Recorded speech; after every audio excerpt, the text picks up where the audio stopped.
Jawab saya. Hari ini kira-kira siapa yang tidak masuk? Ada yang tidak hadir hari ini di kelas 82. Siapa yang tidak hadir? Semuanya masuk ya? Baik, kalau semuanya masuk berarti semuanya sudah siap belajar. Nah, hari ini adalah pertemuan pertama kita tentang materi pembelajaran bahasa Indonesia. Jadi hari ini kita akan belajar bab 1 tentang teks berita.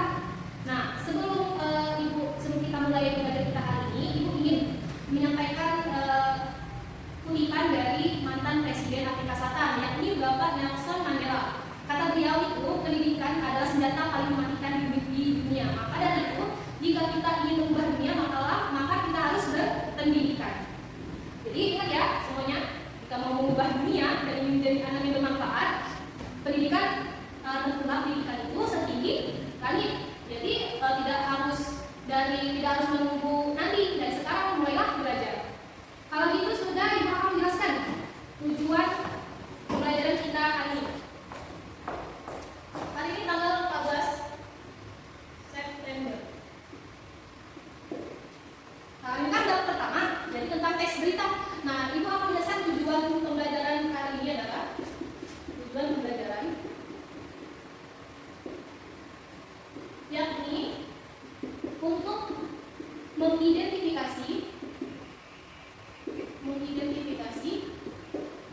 unsur-unsur teks berita dengan benar, jujur, dan bertanggung jawab.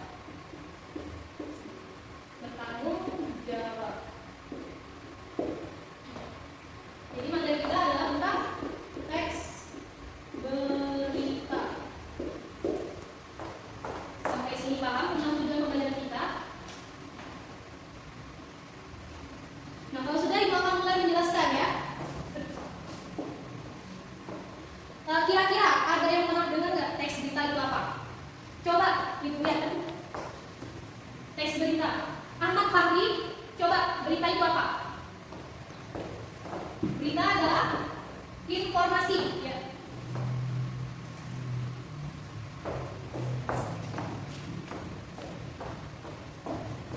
Berita adalah informasi. Kata Ahmad Fahri, berita adalah informasi. Yang lain ada yang tahu teks berita? Apa? Pemberitahuan. Ya, bisa juga teks berita adalah sebuah pemberitahuan. Nah, tapi kalau menurut bahasa atau istilahnya, teks berita ini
berita.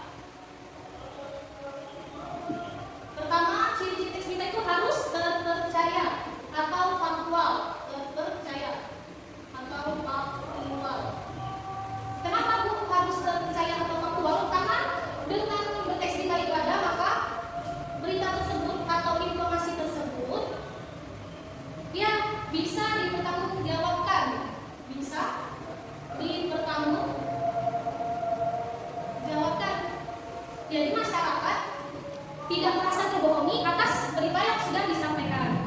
Kemudian yang kedua itu ada yang namanya terkini atau aktualitas. Ya, aktualitas.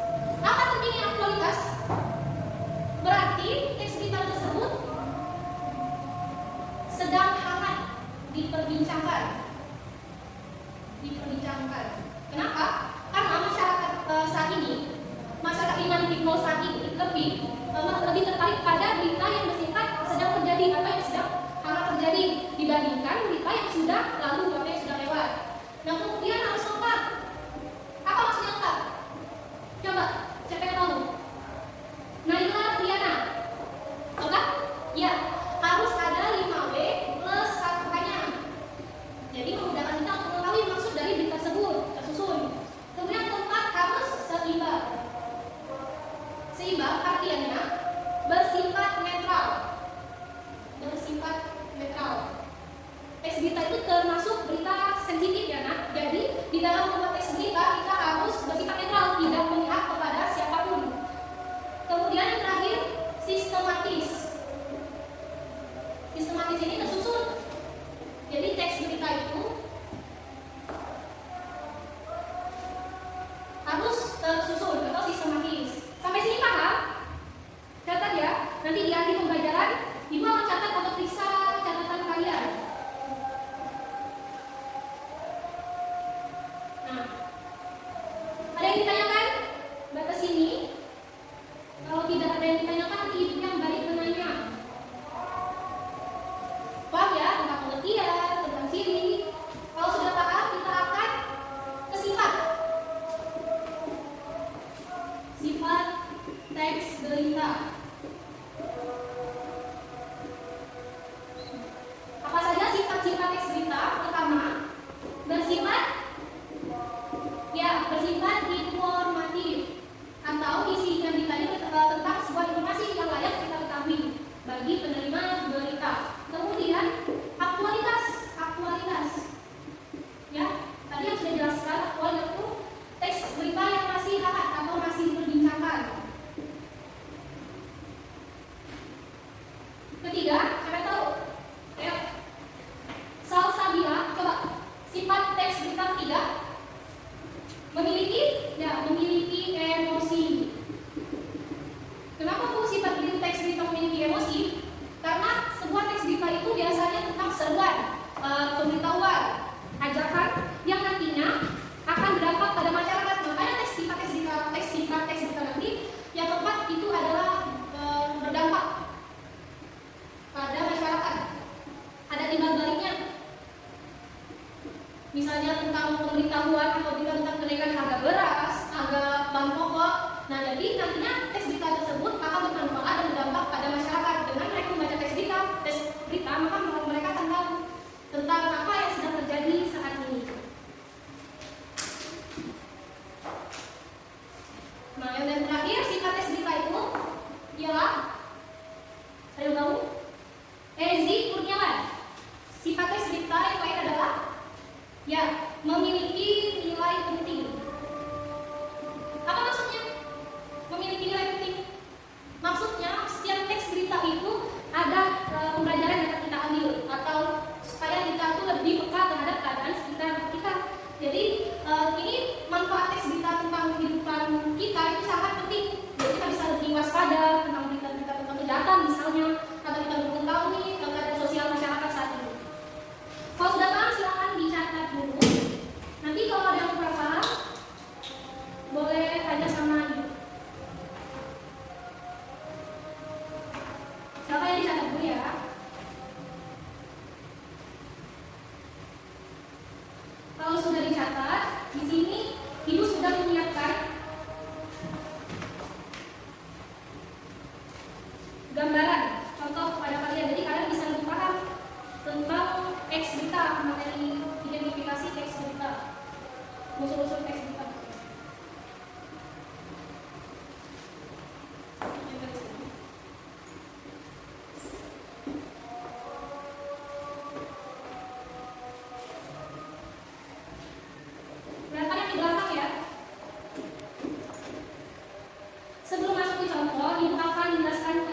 peristiwa apa yang sedang terjadi.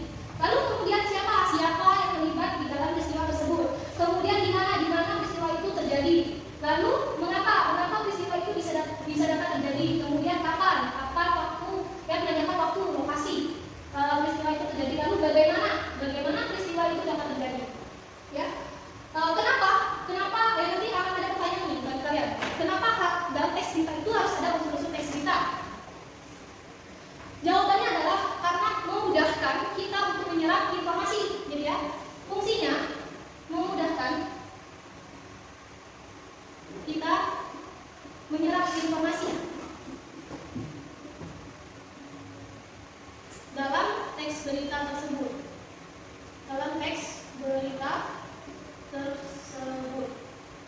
Jadi kalau misalnya teks berita itu mengandung unsur 5W+1A, maka berita itu dapat dikatakan sudah faktual atau terpercaya. Jadi kita bisa tahu melalui unsur-unsurnya, kita bisa tahu di mana kejadian itu, siapa saja, lagi ada kejadian apa, ya.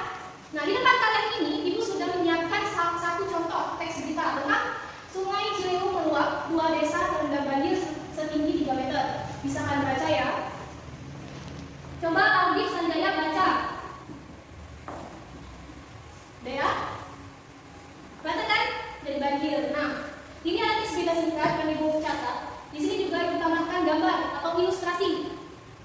Jadi kalian bisa paham. Nah, setelah itu unsur teks berita masuk kepada unsur teks berita. Apa? Kita lanjut tentang apa dulu? Peristiwa apa yang sedang terjadi? Peristiwa apa yang sedang terjadi? Nanti kita lihat di sini kan terjadi banjir bandang di sekitar Sungai Ciliwung. Jadi kita bisa tempel, kita isi ya.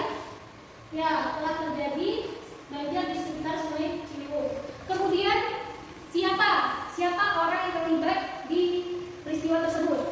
Di sini dikatakan ada ya sekitar 150 kepala keluarga. Jadi yang terkena atau orang yang terkena dalam peristiwa tersebut adalah sekitar 150 kepala keluarga. Kemudian di mana? Nah, di mana peristiwa itu terjadi? Bisa kita jawab di sini ada ya.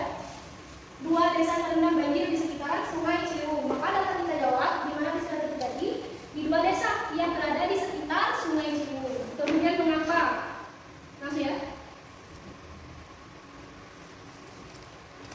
Mengapa peristiwa itu dapat terjadi? Karena diduga karena kebiasaan masyarakat sekitar yang membuang sampah sembarangan. Lalu kapan? Berarti bersihkan ke waktu atau ke tanggal ya. Di sini banjir tersebut dikarenakan hujan deras dari pukul 18 waktu Indonesia Barat hingga malam ya, jam 10 malam. Lalu yang terakhir, bagaimana peristiwa itu dapat terjadi? Banjir tersebut diduga karena hujan yang turun sangat deras. Nah, dari sini paham ya?